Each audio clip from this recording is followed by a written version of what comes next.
Kabar duka datang dari pasangan Atta Halilintar dan Aurel Hermansyah. Janin yang dikandung Aurel Hermansyah mengalami keguguran. Hal itu disampaikan Aurel Hermansyah melalui akun Instagramnya @aureli.hermansyah, Selasa tanggal 18 Mei tahun 2021 malam.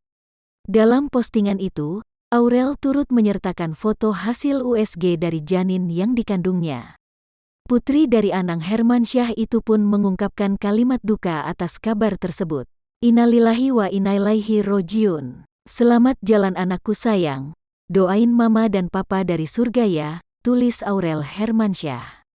Sementara itu, Atta Halilintar dalam unggahan Instagramnya juga turut mengabarkan hal yang sama. Melalui akun Instagram pribadinya, @atta_halilintar, Atta mengunggah foto hasil USG calon buah hatinya.